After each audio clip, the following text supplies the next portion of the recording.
Hello guys, magandang umaga. Ngayon magluluto tayo guys ng baked rice. Yan, hinalagay ko muna guys yung ano ba yung tawag doon?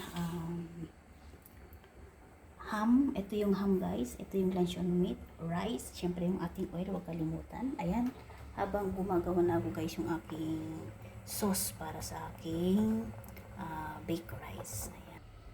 Ito na guys, mag-uumpisa na ako fried rice yung kanin. Lagyan natin ng garlic onion para maging mabango siya. Ayan. Pagkatapos yan, lalagyan na natin yung ating luncheon meat. Habang yung ating sauce naman, yung ating baked rice, ibuluto natin. Lapit na guys. Ayan, kita nyo guys. So, ganito lang guys yung ating ginagawa ng ating baked rice para sa aming pangtanghalian. Ayan.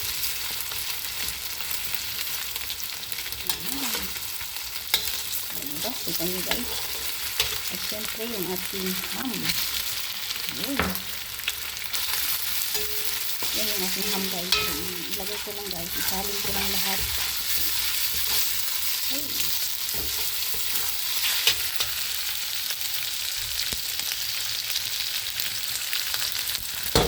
Yung ating sauce.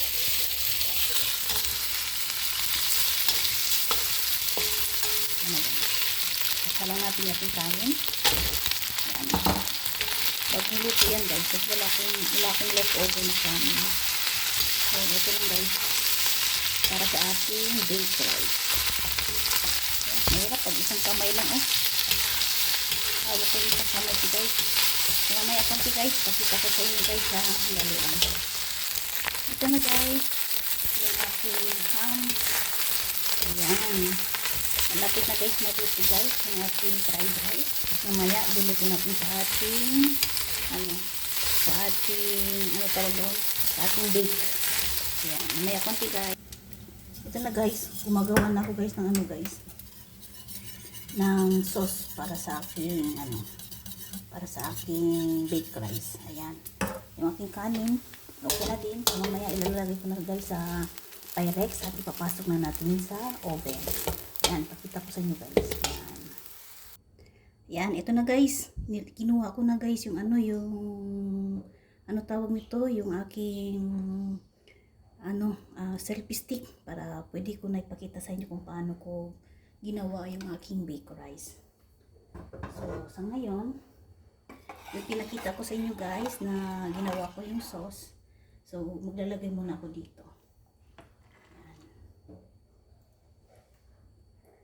Hindi siya maano. Yan, ganito lang guys. So, pangalawa, lagyan natin ng kanin.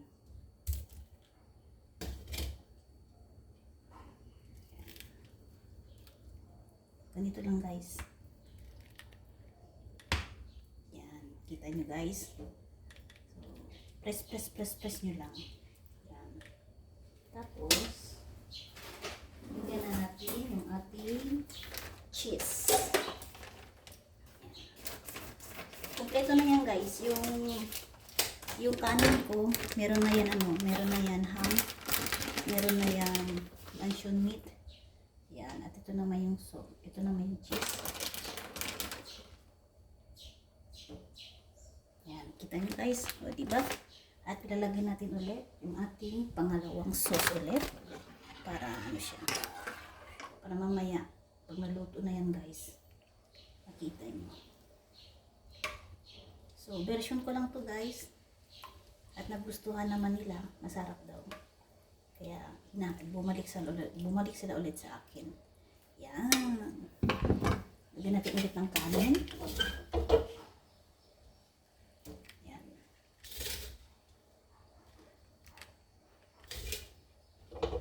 Yung aking kanin guys ay lutong-luto na yan. Niluto ko na. So, ibibig lang natin yan para maluto yung cheese niya. Yan.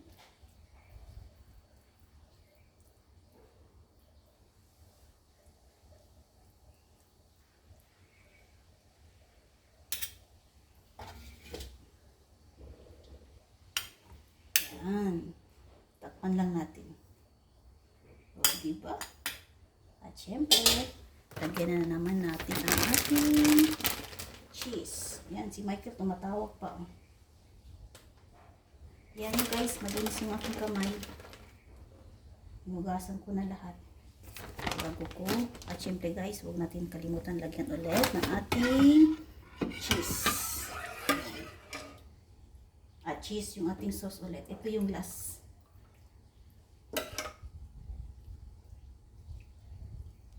Yan, ito yung ating last sauce. At may kanin pa tayo.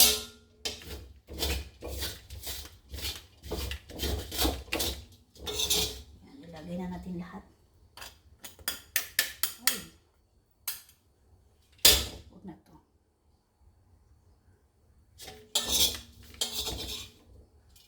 Yan.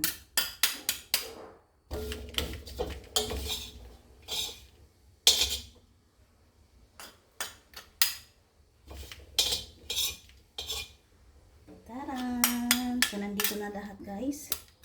Ito yung kamay ko. Pulang-pula. Pulang-pula sa apoy. Ayan, kita nyo guys. So, ganito lang guys. Press lang natin konti yung ating kanin. I-spread lang natin yung kanin sa gilid. Para mano natin ulit.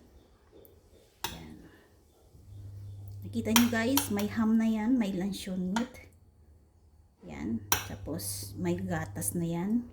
May white pepper. So, yung white pepper nilagay ko na sa ano, sa sauce. Yung nakita nyo nilagay ko yung sauce. Yan, ubusin na natin yung ating cheese. Yan, kita nyo. Taran! Ubus na. Diba? Open pa natin isa pang plastic. Kasi dalawang plastic yan eh. Ito yung ating dalawang plastic. Hindi ko lang pakita guys kasi maano tayo. Isang cheese pa sa gilid. Diba?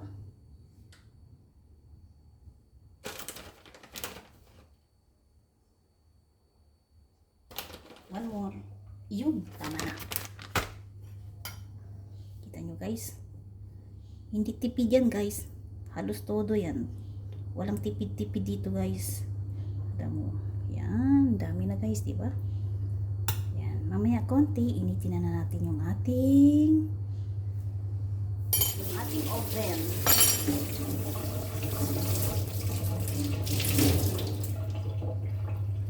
Yan, ito na guys. Andito na po ang ating baked fried rice. So, i-on ko na guys yung aking oven para mag-umpisa na siya guys. Yan. Standby lang muna kayo guys. Mamaya ipakita ko sa inyo ang resulta ng aking baked rice na may kasamang luncheon meat, ham, and cheese. Thanks. Thank you guys. Tambay lang muna. Okay na guys. Ilagay ko na yung aking baked rice sa loob ng oven. Ayan. Ilalagay na natin. Mainit pala yung ano. Ayan. Doon na siya sa loob guys. Ayun. Nandun na siya sa loob guys. So mamaya konti. Papakita ko sa inyo ang resulta ng aking baked rice na may kasamang luncheon meat, ham, and cheese. Ayan. Yan na guys, unti-unti na siya guys nagme-melt. Ayan, kita nyo guys. Diba? Masarap yan guys. Ay, sabi ko sa inyo. Ayan nyo. Sa mga Team Tuto 24, iluluto ko kayo ng ganito guys para masasabi nyo nga na sarap nga. Diba guys? So, mamaya konti guys ipasok ulit sa oven. Ito na guys, yung ating baked rice. Ayan, kita nyo guys. So, i-slow temperature ko lang guys kasi maya-maya ko pa naman yan kakain. Kami lahat kakain namin yan guys mamaya. So, ganun lang guys. Isasauli ko ulit yung aking baked rice is slow temperature. Niluto ko na lang ng maaga guys para meron ako content. At ito na ngayon guys, yung aking content ngayon na baked rice. Ayan. Ang ginagawa ko nito guys, na-fried ko muna yung kanin, tapos hiniwa ko yung mga ham, luncheon meat, at syempre, yung guys, yung sauce ng ating fried rice. Ay, yung ating cream sauce. Ayan. Maraming salamat guys. So, hanggang dito lang guys yung aking yung aking content.